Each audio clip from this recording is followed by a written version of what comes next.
Welcome back, everyone. My name is Pedram, and this is where we do machine learning codes and concepts. Let's get started.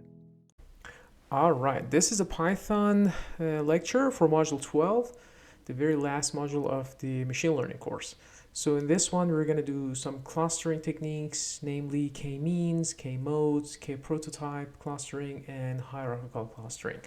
So here's the GitHub repository for the course. Go to machine learning and then lectures and codes.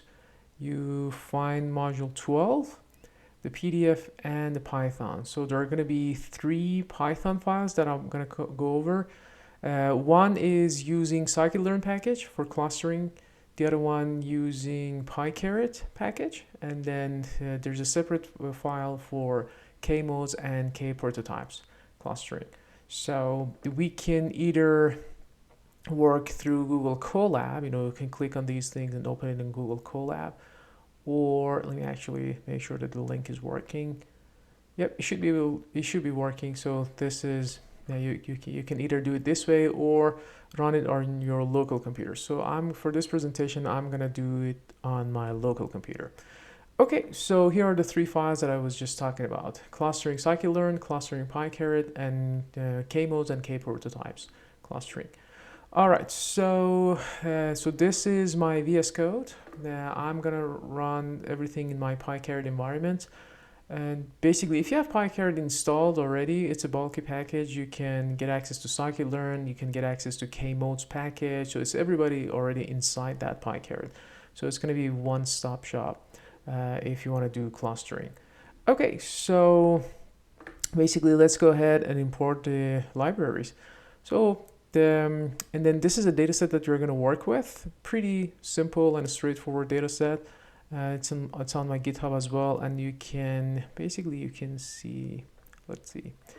You can look into the dataset like this too. So this is a CSV version, mall customer segmentation. Don't convert.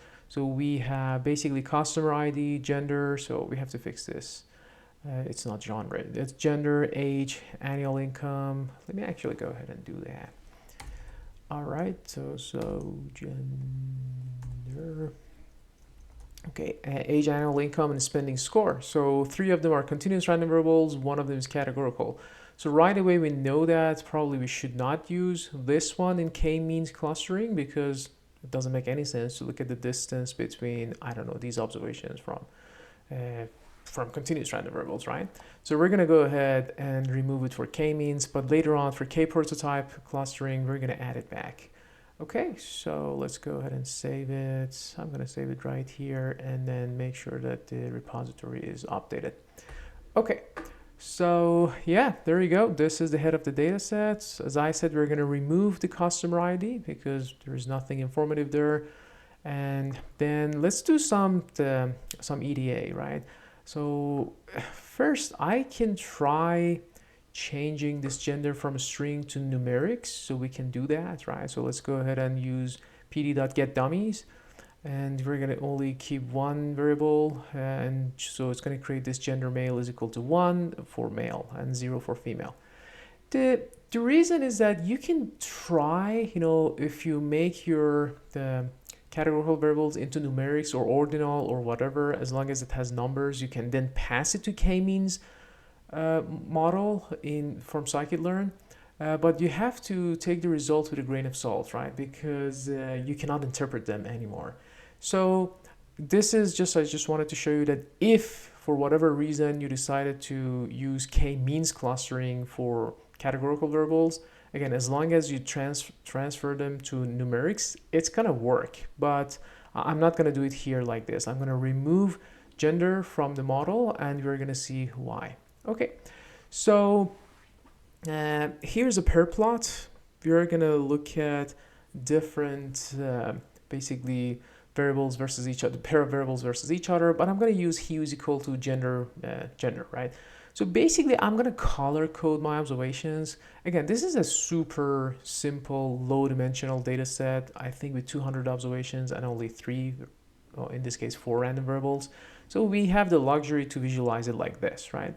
So then I'm going to look at this gender because I'm curious, what is the distribution of gender for different random variables, right? So for example, if I look at this plot, if I look at spending score versus annual income, so this is what we'll look into, by the way, in our theory lecture as well. So I can clearly see 1, 2, 3, 4, 5-ish clusters, right? Cluster of data. And then now if I pay attention to the colors, then it seems that gender is, I don't know, kind of all around the place. So it means that in this cluster we have both male and female. In this cluster we have both male and female, and etc. If it was, I don't know, if it was, for example, this was mainly males or this was mainly female, then I was more concerned or more hesitant to drop this male feature from the data set because I'm dropping something very useful here. But in this case, again, at least visually, I can say that, you know what, there's not going to be much in terms of having, gender in the model overall for clustering, because it seems that in each clusters, I see both male and female, right?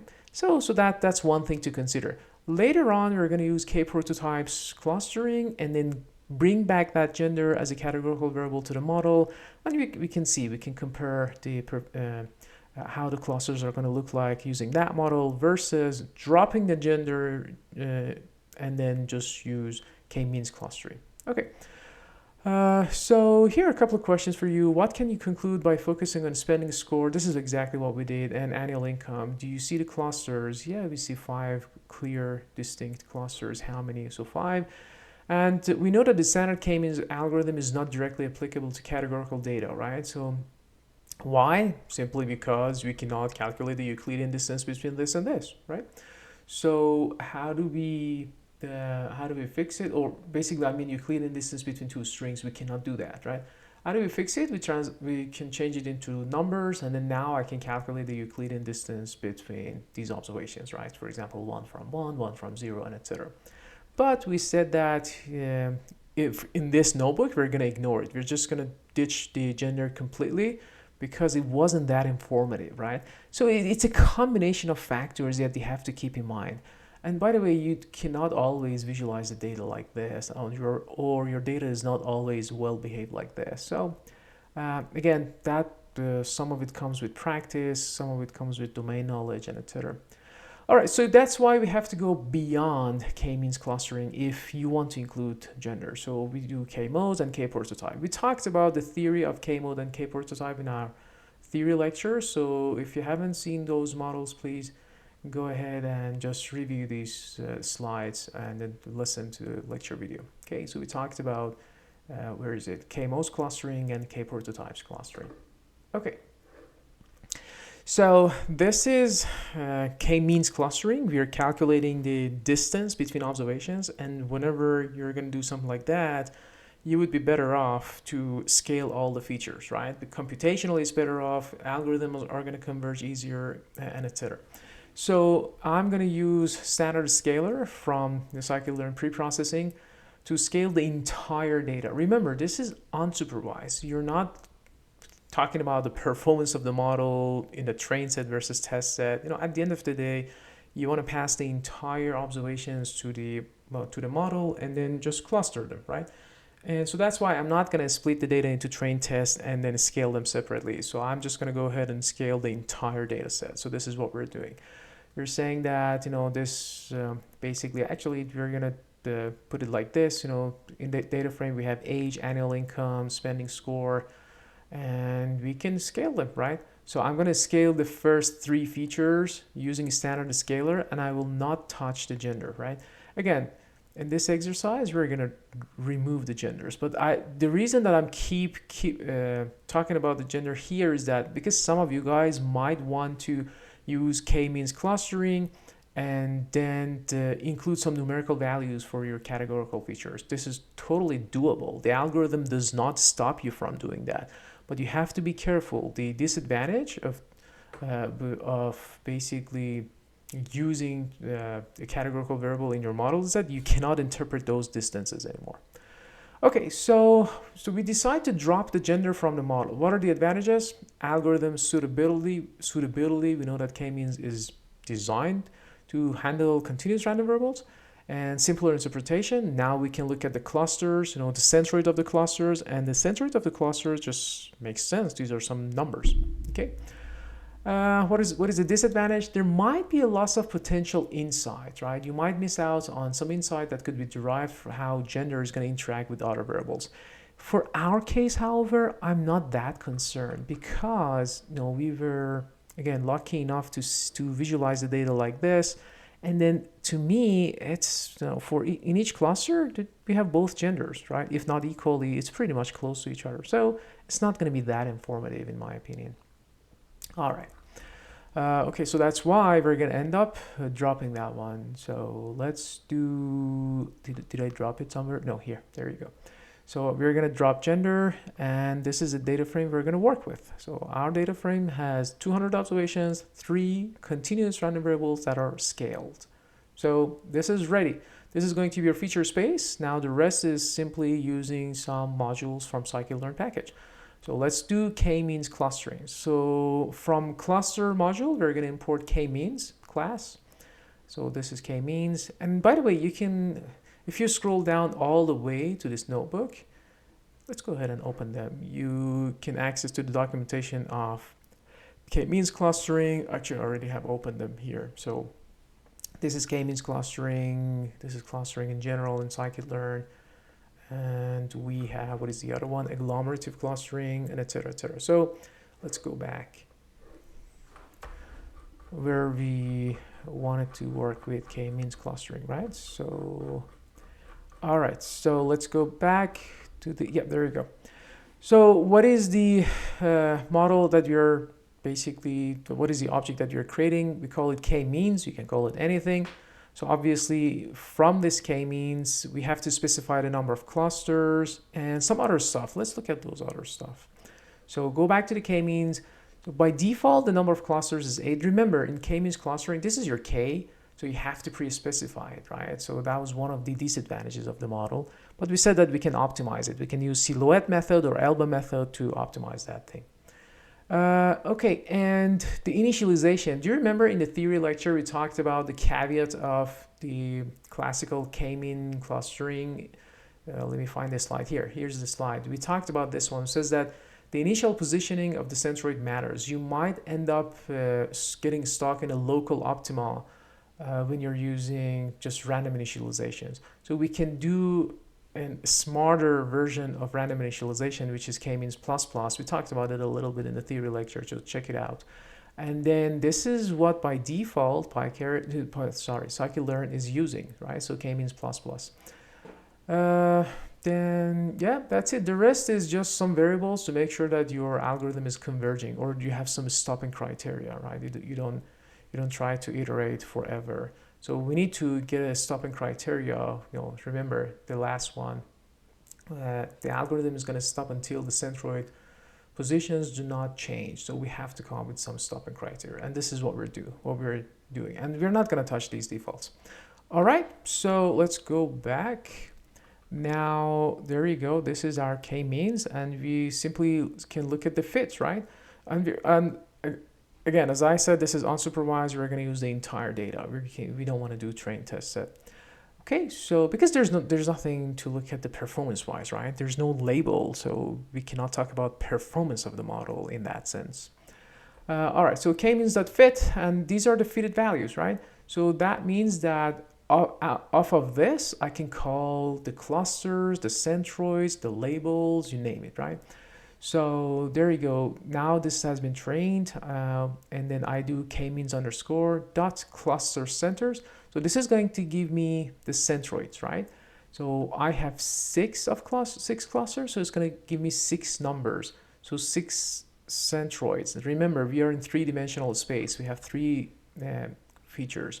So this means that the centroid for the first feature is this, 0.47. What was it? Was it age? Yeah, age 0.47. Remember, these are standardized. Annual income minus 1.3, and spending score minus 1.19.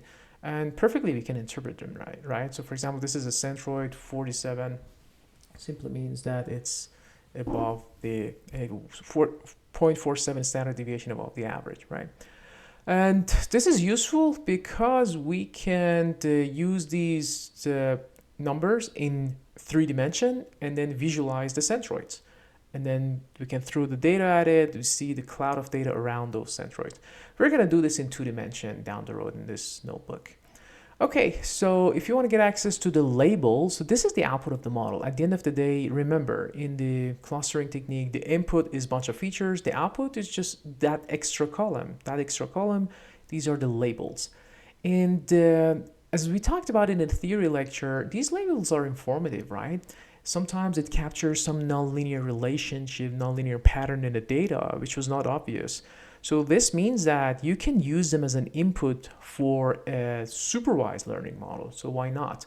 So in this case, we don't have any target variable, so we cannot do that. But imagine a case that you do have a target variable, and then you can use clustering to come up with a new feature, call it labels, and then add it to your model for making hopefully a better prediction. Okay. All right, so these are the labels. If you want to get access to them, you can do dot and then labels underscore. And yeah, and so this is predicting the clusters. We're going to get exact same thing. So I just wanted to show you that this is also possible. Off of this thing that you train, Kmeans fit, we can call the predict method or predict function, and then you can pass something. So you can, if you want, you can divide the data into, let's say, train validation, train test, or the entire data set and something new, unseen data. This is going to make some new predictions for you, right? So it's going to assign some new labels to a new data set. So that means that this data frame can be anything.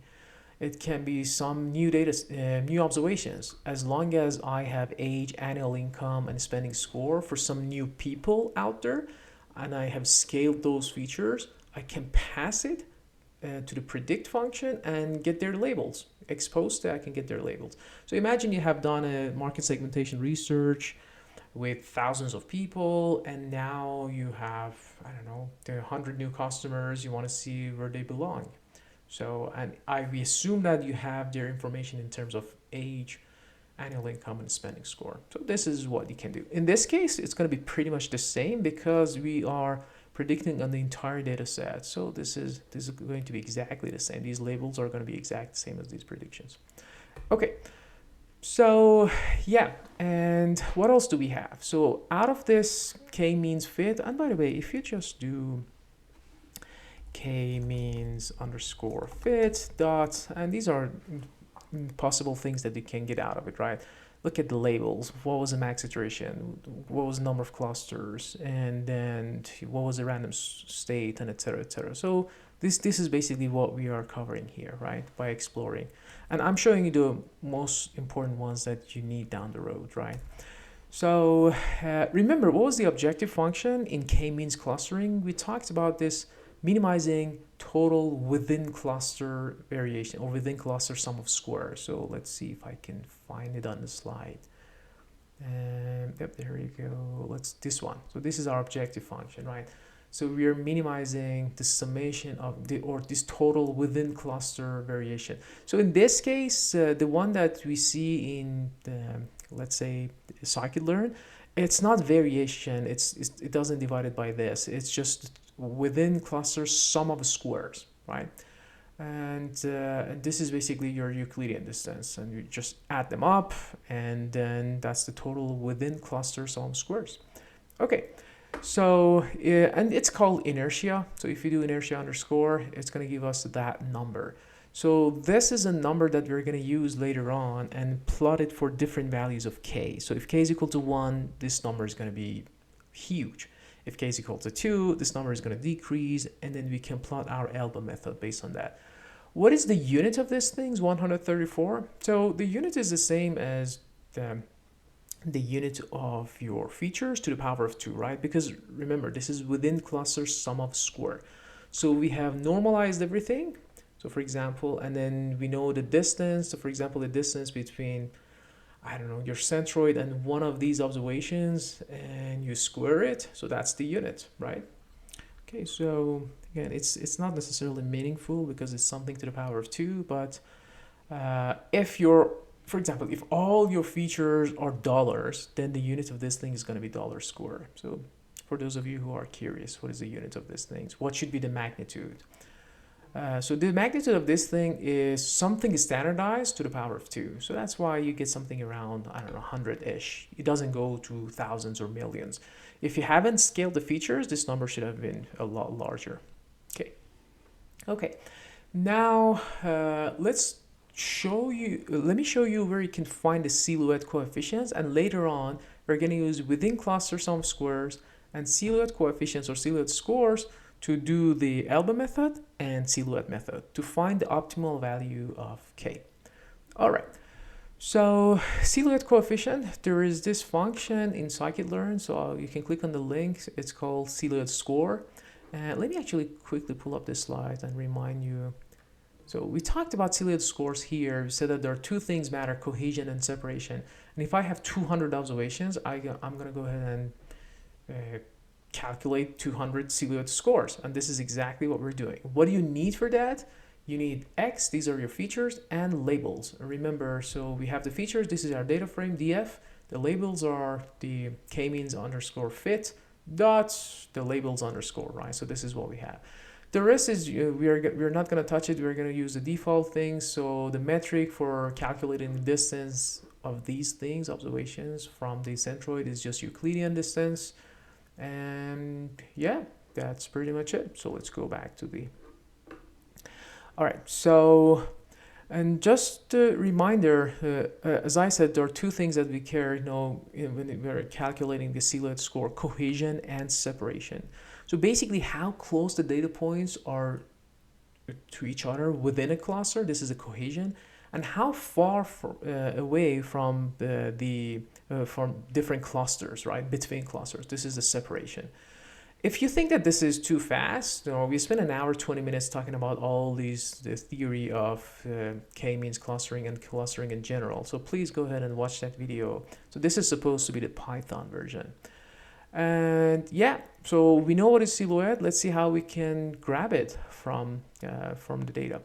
So from Sklearn metrics, we can import silhouette scores and silhouette samples. So this silhouette samples is what I was talking about. It's going to give you all those numbers. If I have 200 observations, it's going to give me, these are the silhouette samples. It's going to give me 200 of those things. Silhouette scores is the average, right? It's the average of all these things, all these 200 numbers, okay? So as you can see, silhouette score is just one number. The silhouette score between, these are, again, the features and the labels. So this is all this function needs. It's going to be 0.43. So we know how to interpret that, right? We said that in a theory lecture, if this number is closer to 1, again, these are all the silhouettes, let's say, what is it? Terminology here in Python, they call it silhouette samples. This is for each silhouette sample, but we're talking about the average of all these things. So if the average is closer to 1, it's a perfect clustering. If it is closer to -1, it's disaster, and 0 is just somewhere right on the line, right? Okay, so, but again, on average, this is 0.43. The larger this number, the better. And again, this is our silhouette samples, right? So if I use a silhouette sample function, I have to just pass the features and the labels. I'm going to get 200. This is the number of observations we have. For each observation, you have a silhouette number. So this is interesting. So basically, for some of them, look at that. The silhouette number is negative. So these are very bad. I'm going to tell you what does this mean. So the larger this number, the better. So if this number is closer to 1, it means that that specific observation is in the right the cluster. And if it is a negative number, it means that it's in the wrong side of the cluster. All right, so we want to tune the hyperparameter k. So now we can use two methods, ALBA method and silhouette method. And again, we talked about the silhouette scores. One means that the samples is far away from neighbor's cluster, so this is a good separation. And -1 means that the sample is placed in the wrong cluster, so this is the worst. And 0 simply means that it's very close to the decision boundary of the clusters. Again, if you're in Euclidean distance, it's going to be just right in between. Okay, so let's do elbow method. So let me remind you, what do we do with the elbow method? We are going to plot within cluster sum of square. So this is the inertia in the Python language, and versus number of clusters. So we have to write a for loop and iterate it through different k's. K's go from 1 to 10. Okay, so that's what we're going to do. Again, and I'm going to do both of them in one for loop. You can make them separate, but you know, once it's easier to do it once, right? Especially our data set is only 200. So I'm gonna go ahead and create a blank list both for within cluster sum of squares and silhouette scores. Remember, these are the average of the silhouette samples, and later on we're gonna use them. Okay, so let's go. K goes from 2 to 15. The reason that I do not go from 1 to 15, because again, I just wanted to do it in one for loop. For within cluster sum of square, I absolutely can start from 1, but for silhouette, I cannot start from 1, right? So let me show you from the theory lecture, we discussed these things, right? So here for within cluster sum of square, I can do from k is equal to 1, because if k is equal to 1, this is the entire data set. Obviously within cluster sum of square is going to be a huge number, right? The largest possible. But for silhouette, we cannot start from 1 because you need the values of b's, and b's are the distances between clusters. If you have only one cluster, this is going to be nonsense. So that's why I'm going to start from 2 to 15, right? Including 15, k plus 1. All right, so now we're going to basically train 14 different models, right? 2 to 15. So Kmeans, number of clusters, I, going from 2 to 15, random state, just for reproducibility. And then the number of initializations, we're going to use auto, and by default, it's going to use Kmeans++ as the initialization algorithm. So we're going to fit it to the entire data set, and then after it's fit, we can call the inertia. So these are going to be our within cluster sum of squares. So I'm going to append it to this empty list. And same story for scores, right? So I'm going to save the scores. These are the silhouette scores. We have to pass the features and labels, and we're going to append it to our silhouette score empty list. Okay, so let's run this. All right, so now we have, we're going to make a nice data frame. The data frame has k going from 2 to 15, and it has within cluster sum of square and silhouette score. So let's go ahead and create it. I call it optimal k. And now I have two very useful columns. I can do two plots, one elbow method using within cluster sum of square, one silhouette method, right? So let's visualize it. Simply your x variable is going to be k, your y variable, once it's going to be this, once it's going to be this. Okay, this is exactly what we're doing. So this is our elbow method. So we have seen this in the theory lecture, and it seems that, I don't know, reading elbow method is not as straightforward as reading the silhouette method. So again, it can be subjective, right? But we have more tools to figure out what is the optimal value of k. Here, I would say, for example, obviously it's not 4, because look at that. When I go from 4 to 5, there's this huge drop in within cluster sum of square. So we love this huge drop. So we definitely will not stop here. But when we get to 5 to 6, again, maybe it's a little steep. 6 to 7, it's less steep. So probably we can stop here, right? So that's why we can say, you know what, from elbow method, the answer is 6. All right. But in silhouette method, then we can go ahead and plot it, you know, your k versus silhouette scores. This is pretty straightforward here. When k is equal to 6, it's going to give you the maximum silhouette score. So I would say, based on these two plots, the answer is k is equal to 6. Okay, so we're going to take that. We say, you know what, for our customer segmentation, we needed 6 clusters. All right. So the rest of this notebook is just some simple visualizations. I'm going to visualize the clusters in 2 dimension. Here, necessarily, this is not the best approach. The reason that I'm doing it this way is that we only have 3 features, and I said that, you know what, let's ignore the age. Again, we are making lots of simplification. Let's ignore the age and then plot it in 2 dimension, right? In practice, what if you have 20 features? What if you have 30 features? We go back to this motivation slide at the beginning, right?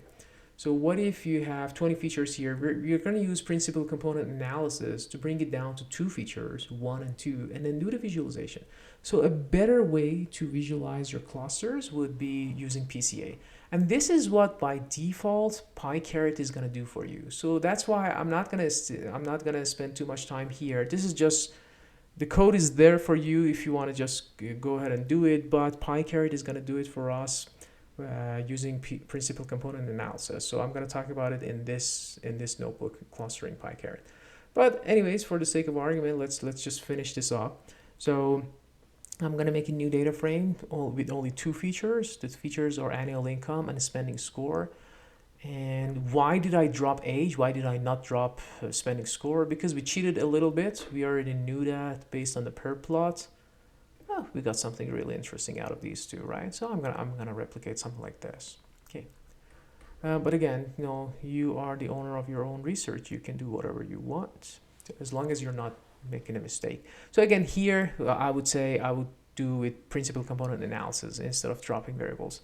Yeah, so we're going to train the model again with 6 clusters and etc, etc. These are the clusters, these are the centroids. Now I only have 2 values for the centroids, right? Because we are in 2 dimension. And now we're going to use each of these dimensions to plot them. That's it. This is pretty straightforward. So we have cluster centers, and as you can see, I'm going to use them. So we say, for example, look at that. This is our data. DFVs is what we created here. This is DFVs, and simply we are just assigning them to the right clusters, right? Because we have these clusters. So basically we say that if cluster is equal to 0, and then call it red. If cluster is equal to 1, call it blue, green, yellow, again magenta and brown, and etc. So okay. So, and we're going to show these centroids by some black dots, right? So remember, the centroids were cluster underscore centers. So this is what we're doing, okay? So don't worry about the details of plots, right? So if it was a couple of years ago, I would be more worried, but now you just explain what you want to do to ChatGPT or Bard or GitHub Copilot. That's going to help you. Again, I have repeated myself many times during this semester, during this course, that you should pay more attention to understanding the theory of these things deep down. The application, I think with the projection that we're seeing in the future, is going to become easier and easier and easier, unless you want to become a developer. You want to be on the developing side of these tools. That's a different story.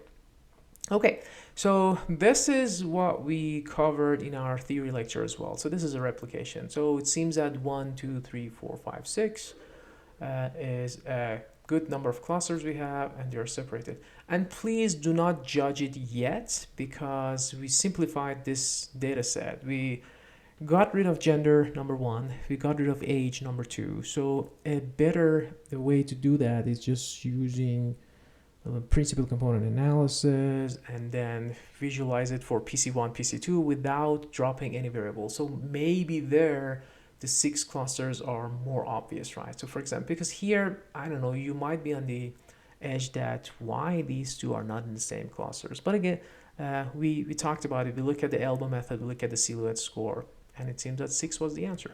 That's why when I was plotting, I used 6 clusters. Okay, so we are done with K-means clustering, and now let's talk about hierarchical clustering. Okay, let me see, what is this here? How do you relabel the clusters? Which customers would you focus on more? Yeah, this is the practical, basically application of this exercise, right? We have spending score here. Imagine you are a marketing manager, and you have this super priceless information about your customers, and then you know the customers with annual income and spending scores. So which cluster are you going to focus more, right? I'm going to give you 10 seconds to think about it.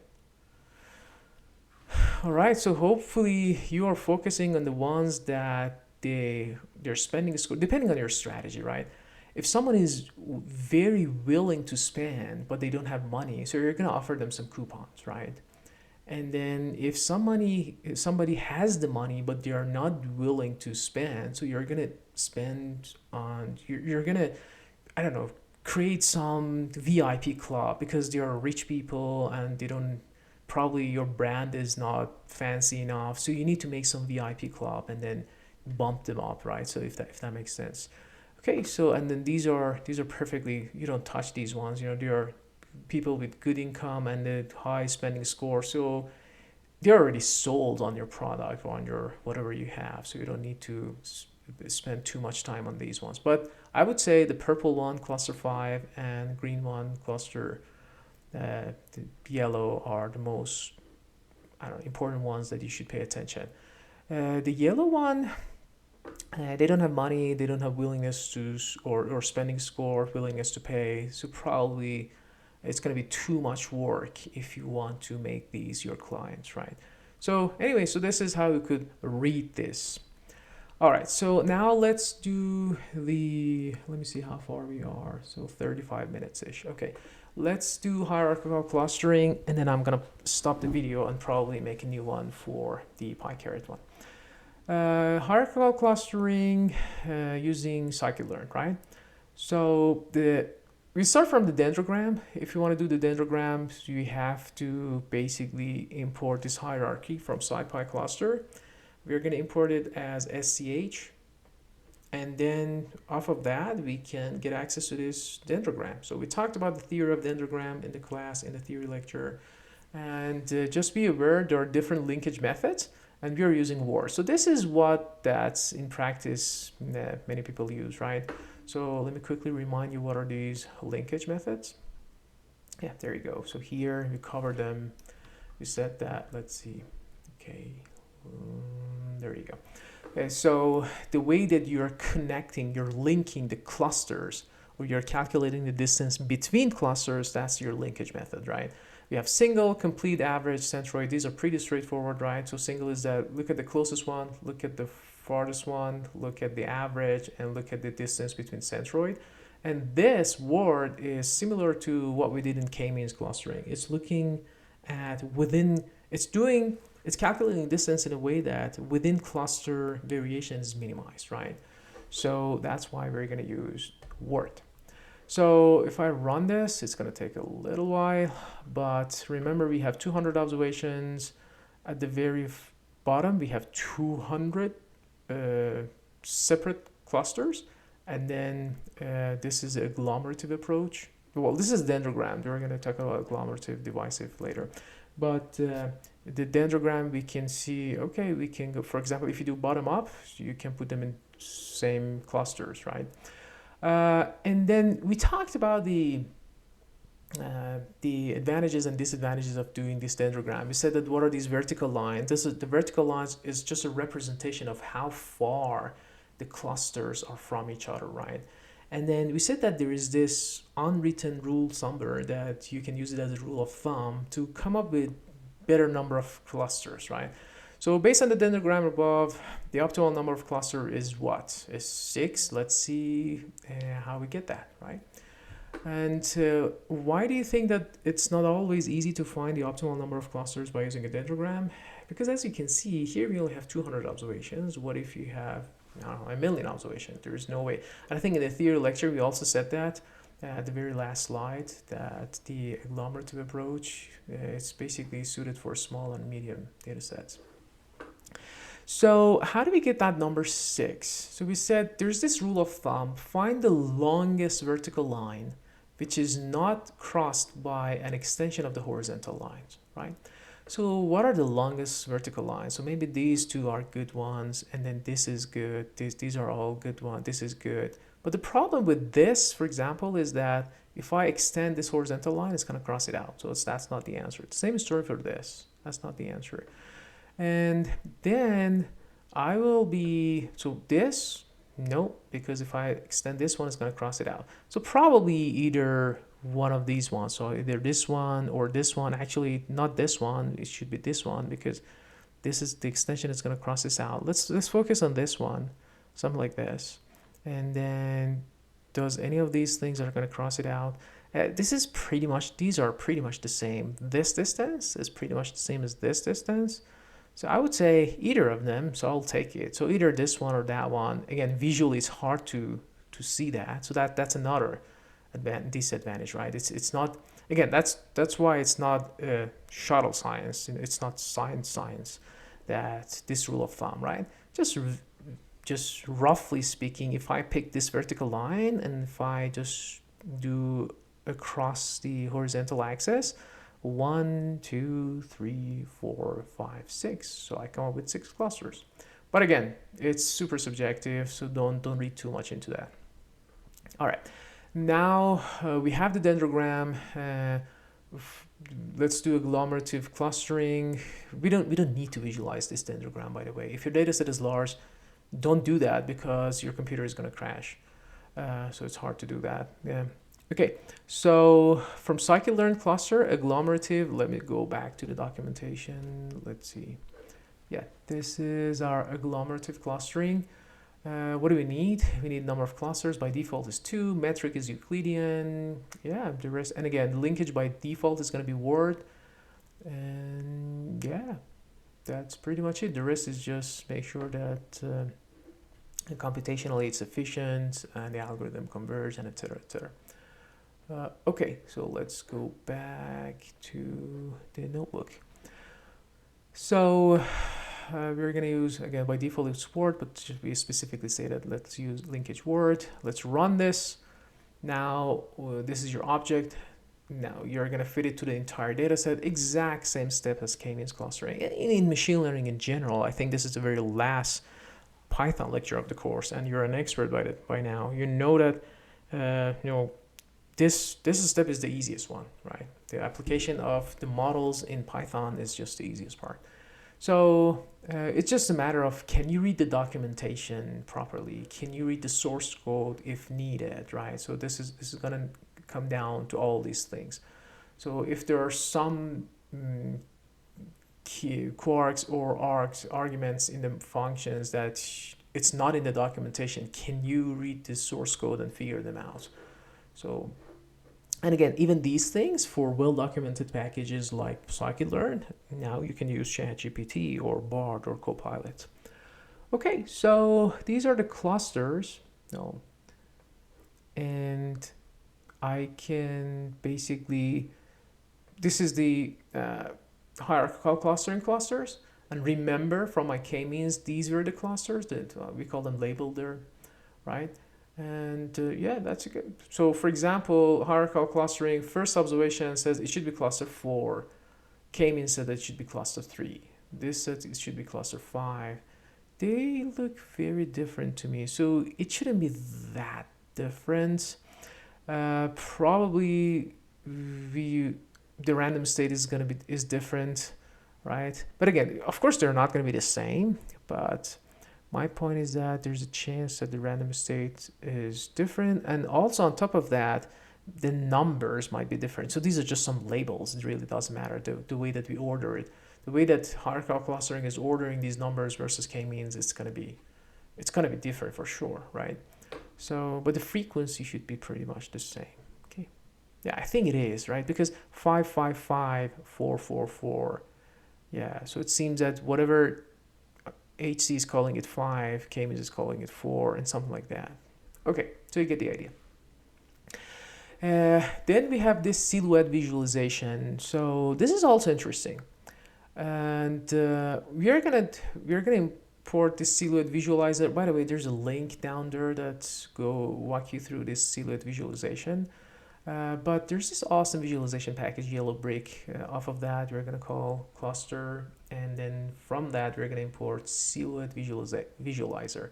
But again, for you, I think understanding how to interpret these things makes more sense, because just use ChatGPT, say, how can I visualize silhouette scores for different number of clusters? And I bet it's gonna generate the same code like this for you. Okay. So, and nothing fancy here. I'm adding some subplots and 3 by 2, so 3 rows, 2 columns.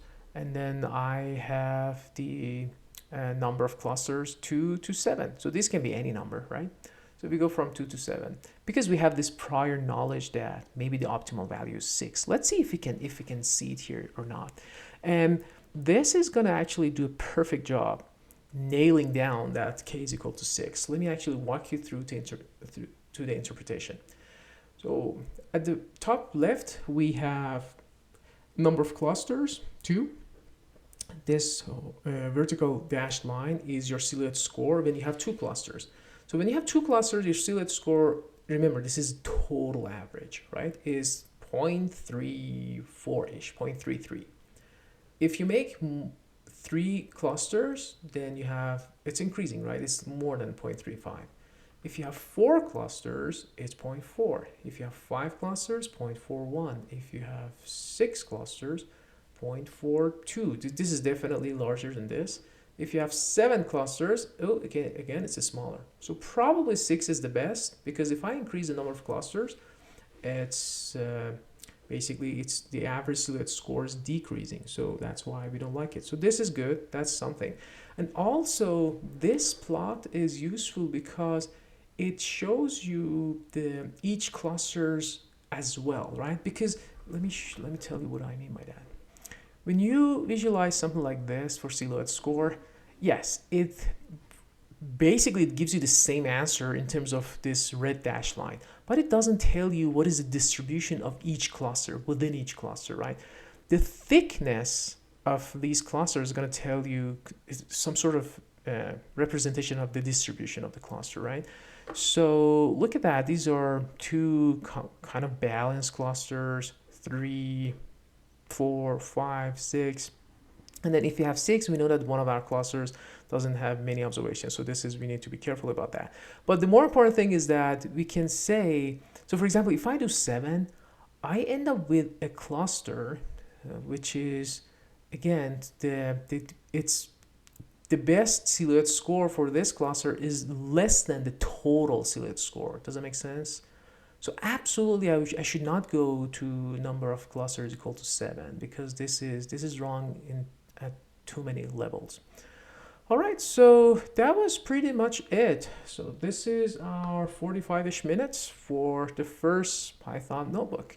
Let me actually pause the recording, and I'm gonna do the PyCaret one and K-mode prototype in a separate video. Until the next one, take care.